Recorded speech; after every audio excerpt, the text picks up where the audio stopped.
Que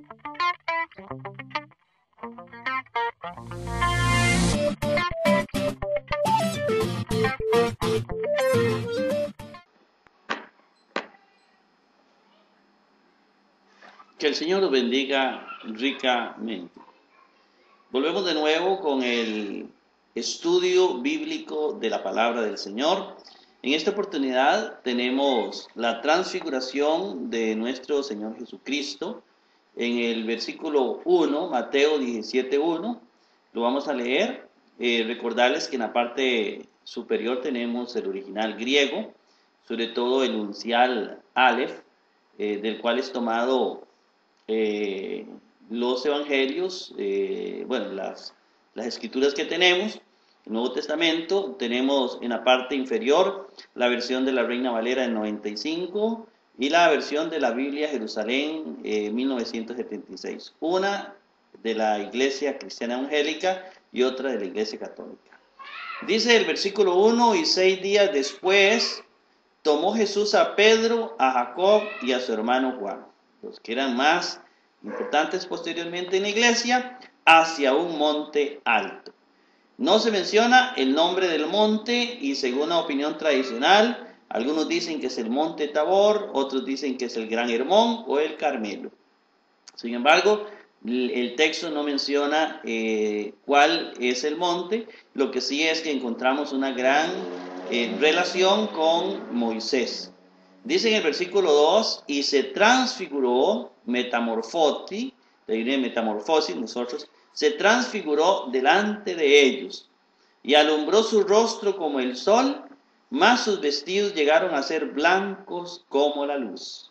Jesús aparece, en la explicación tenemos acá, como el nuevo Moisés en un nuevo Sinaí en medio de la nube. Jesús es el nuevo Moisés. Aquí tenemos esa interesante relación, analogía, parecido. Dice: Jesús aparece como el nuevo Moisés en un nuevo Sinaí en medio de la nube, que se complementa con Mateo 4:1, donde dice que Jesús estuvo 40 días y 40 noches sin beber, estuvo en ayunas. Es muy parecido al texto del Antiguo Testamento. Eso lo vimos en Mateo 4:1. En Éxodo 34, 29, 35, refiriéndose a Moisés, dice: luego Moisés bajó del monte Sinaí con las 2 tablas del testimonio en su mano. Al bajar no sabía que la piel de su rostro se había vuelto radiante y temieron acercarse a él. Noten el parecido. Por eso Jesús se va a presentar como el nuevo Mesías, el nuevo Moisés, el Elías, o digámoslo así, el enviado de Dios, el Mesías, el Salvador, disculpen. Luego tenemos el versículo 3, dice: he aquí se le aparecieron Moisés y Elías que hablaban con él. Recordemos que Elías y Moisés, en la palabra de Dios, al menos Elías, no muere, sino que es arrebatado. Moisés, en la tradición, según Flavio Josefo, lo vamos a ver ahorita, tampoco muere, son arrebatados. Por lo tanto, no es que Jesús se encuentra con 2 fantasmas, 2 espíritus. No, al contrario, Jesús se encuentra con 2 personas que fueron arrebatadas, igual que Enoc. Entonces tenemos en la explicación de este versículo 3, aquí lo resumo yo. Moisés, dice, según Flavio Josefo, Moisés no murió, sino que fue arrebatado. ¿Quién es Flavio Josefo? Un escritor contemporáneo de Jesucristo.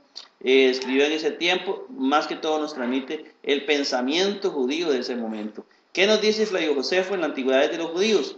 Dice: y mientras seguía conversando con ellos, se refiere a Moisés, de pronto se ciñó sobre él una nube, y Moisés desapareció en un valle. Aunque él escribió en los libros sagrados que murió, lo que hizo por temor de que se aventuraran a decir que por su extraordinaria virtud se había ido con Dios, es decir, había sido arrebatado. Es entonces común en el pensamiento de Jesús y los contemporáneos de él, creer que Moisés, para ellos, para los judíos, Moisés no murió. Moisés fue arrebatado igual que el profeta Elías. Sobre Elías, sí, el arrebatamiento está en 2 Reyes, 2:1-12, ahí lo pueden ver. Entonces, que quede claro, no son 2 espíritus, 2 fantasmas, sino 2 personas que fueron arrebatadas con cuerpo y alma al cielo.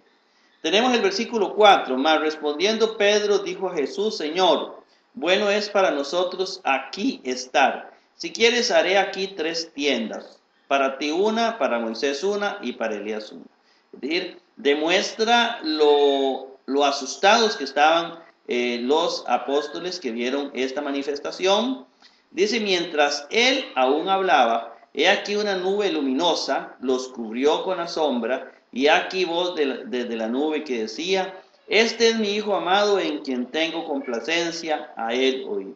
Algo muy parecido digamos, a las manifestaciones de Moisés. Es una forma como decir, yo a mis apóstoles les doy las señas, los signos de que yo soy el Mesías, el enviado de Dios a la tierra.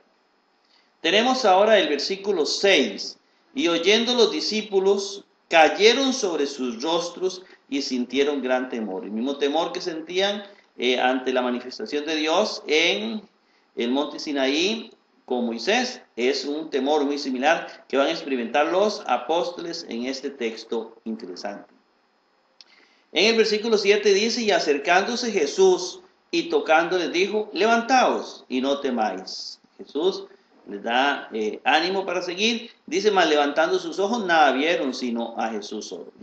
La manifestación había concluido, había terminado. Ellos no se animaban a mirar, porque recuerden la idea de aquel entonces es que ver manifestaciones de Dios muy fuertes pueden llevarnos a la muerte, y por eso no se animaban a mirar. Tenemos aquí entonces la transfiguración de nuestro Señor Jesucristo, que Jesús de alguna manera nos enseña a través de él que él es el nuevo Moisés. Esa es la gran enseñanza de este texto que Jesús va a complementar con Mateo 4:1. Y bajando ellos del monte, les ordenó Jesús diciendo: ninguno sepa la visión hasta que el Hijo del Hombre de los muertos se levante. Es decir, no cuenten nada, no es hora de contar nada hasta que yo resucite. Así es la orden que le da Jesús, el secreto mesiánico. Y le preguntaron los discípulos diciendo: pues, ¿por qué los escribas dicen que Elías es necesario venga primero?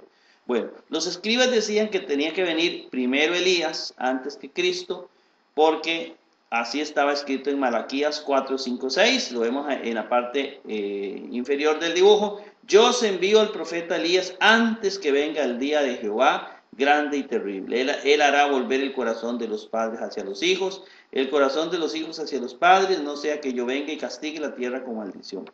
Es decir, primero tenía que venir Elías antes de que venga nuestro Señor Jesucristo. Algo parecido encontramos en el libro de Apocalipsis, que cuando llegue el día lo comentaremos. Aquí lo importante es que Jesús va a aclarar que Elías tiene que venir antes de que venga el Mesías. Y entonces tenemos la respuesta de nuestro Señor Jesucristo. Dice: mas él respondiendo dijo: es cierto que Elías viene y restaurará todo. Así nos lo dice. Dice: mas os digo que Elías ya vino y no lo conocieron, sino que hicieron con él cuanto quisieron, así también el Hijo del Hombre está a punto de padecer por ellos. Estamos hablando de Juan el Bautista. Es decir, en Juan el Bautista está la misión de Elías. No es que Elías se va a reencarnar, no es eso. Es que viene el ministerio del profeta Elías, tan fuerte como ese ministerio. No es que es el mismo, no, porque la Biblia no acepta la reencarnación. De hecho, es una doctrina que ni siquiera se conocía.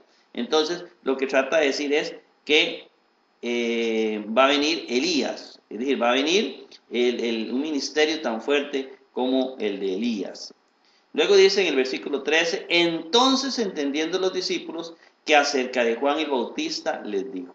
Es decir, ellos entendieron que Juan el Bautista era el Elías que venía antes de Cristo. Y dice en el versículo 14, dice: y viniendo a la multitud se le acercó hombre arrodillándose, aquí va a pedir un milagro, y diciendo: Señor, ten compasión de mi hijo, porque es lunático, padece males, pues muchas veces cae en el fuego y muchas en el agua. Era una posesión. Y lo llevé a tus discípulos y no le pudieron curar. Los discípulos no podían curarle. Y luego Jesús expresa Mas respondiendo Jesús dijo, oh generación incrédula y perversa, ¿hasta cuándo he de estar con vosotros? ¿Hasta cuándo os he de soportar? Traédmelos acá. No sabemos si Jesús se está refiriendo a los apóstoles que no pudieron echar el demonio, o se está refiriendo a la generación en sí, al mundo lleno de demonios. Porque vean qué interesante el texto, generación incrédula y perversa, mala, malvada.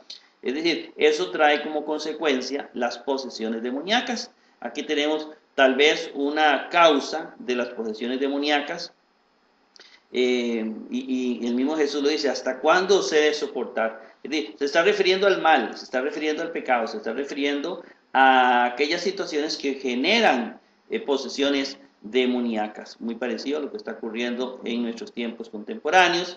Y lo reprendió Jesús y saliendo de él el demonio y se curó el criado en aquella hora, es decir, el hombre quedó sano. Entonces acercándose los discípulos a Jesús y le dijeron aparte, ¿por qué nosotros no pudimos echarlo? Y viene Jesús con su gran enseñanza, mas les dijo, por vuestra poca fe, es necesaria la fe para el milagro. Pues de cierto os digo, si tenéis fe como un grano de mostaza, todos sabemos que el grano de mostaza es una pequeña semillita, diréis a este monte, pásate de aquí a allá, y se pasará, y nada os será imposible. Es decir, si creemos que aquello va a ocurrir, ocurre. Es lo que nos dice nuestro Señor, nos está enseñando el lenguaje del reino de Dios. Y luego termina con el versículo 21, donde dice, pero este género no sale sino con oración y ayuno. Este texto, o este verso, como dice aquí, no está en el uncial Aleph del siglo IV. Aparece en el uncial C y W del siglo V. Bien, hermanos, con este verso llegamos al final del programa de hoy. Que el Señor los bendiga y nos vemos en un próximo programa. Muchas gracias.